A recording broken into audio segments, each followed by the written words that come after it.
Russia's Air Force is facing serious challenges as it struggles with an aging fleet. With roughly 1,200 combat aircraft, including strategic bombers, Russia has around 550 planes that are already approaching the end of their service life. At the same time, the country's military-industrial complex is unable to produce enough new aircraft to replace them.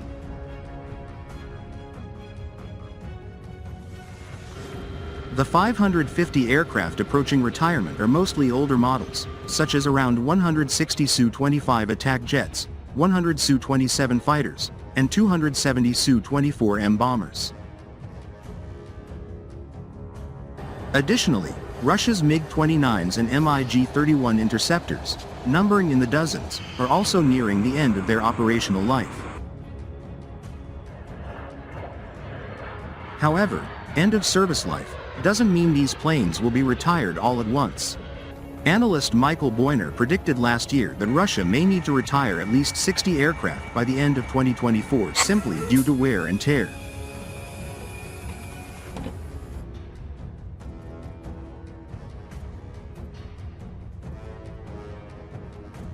In terms of new production, the numbers are alarming. In 2022, Russia's defense industry delivered 27 new combat aircraft. In 2023, that dropped to just 24, and projections for 2024 suggest the number could be as low as 23.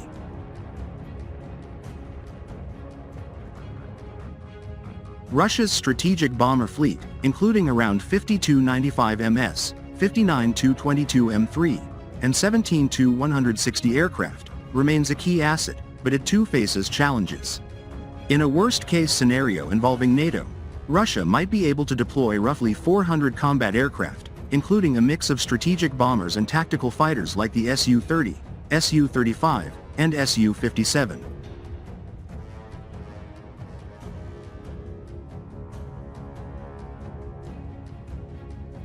However, it's clear that Russia's reliance on older Soviet-era aircraft could become a more prominent feature of their air operations in the near future.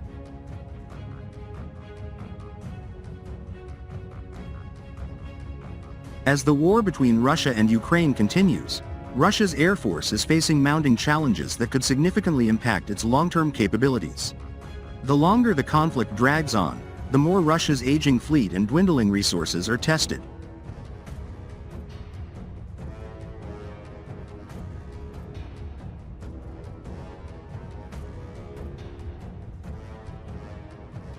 With no end in sight, the pressure on Russia's air assets is intensifying, and it's becoming increasingly clear that continued fighting could lead to severe consequences for the Russian military.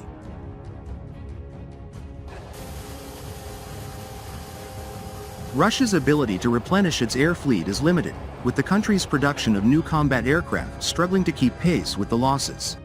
Most of Russia's air power is composed of aging Soviet-era jets, many of which are already at the end of their service life.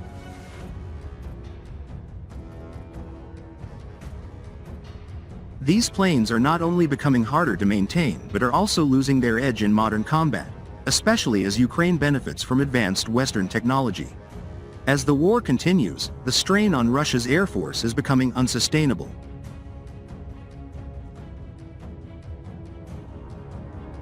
With each passing month, the attrition rate of Russia's combat aircraft increases. The constant use of its aging fleet in high-intensity operations accelerates wear and tear, and while some aircraft are replaced, the overall numbers remain far below what's needed.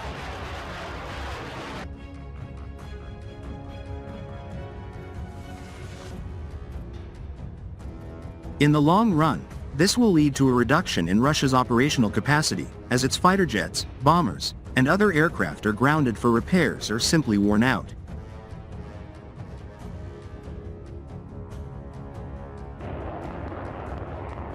Compounding this issue is the growing inability to replace lost aircraft quickly enough. In contrast, Ukraine's access to NATO support and modern aircraft gives it a technological edge, allowing it to outmaneuver and outlast Russian aircraft in certain engagements. Over time, this imbalance could leave Russia with fewer capable aircraft, forcing it to rely on older models with diminishing effectiveness.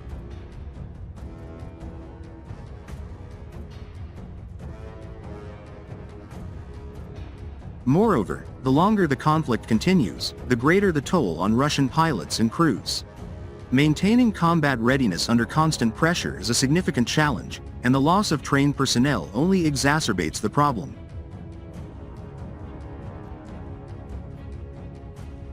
In the end, Russia's Air Force could find itself at a severe disadvantage, with fewer combat-ready aircraft, more outdated models, and an inability to replenish losses.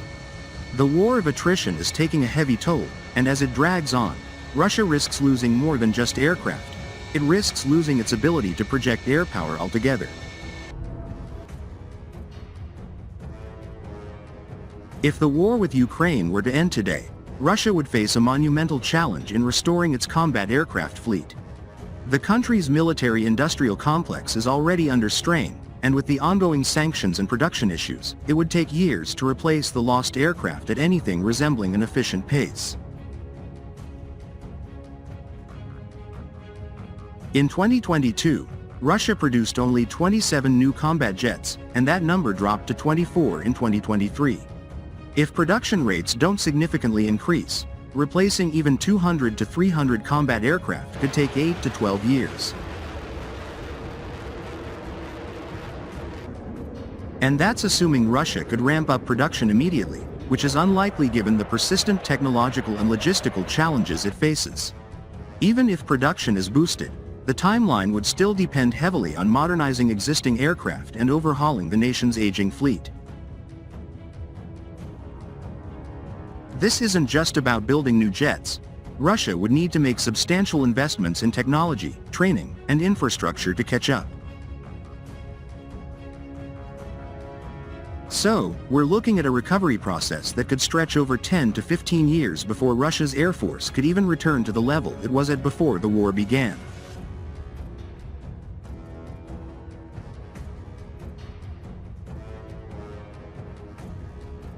In short, if the war stops today, Russia's ability to rebuild its air power is a long-term project. With slow production rates, aging technology, and limited industrial capacity, it will take years for Russia to replenish its combat aircraft, and even longer to fully restore the operational readiness of its air force.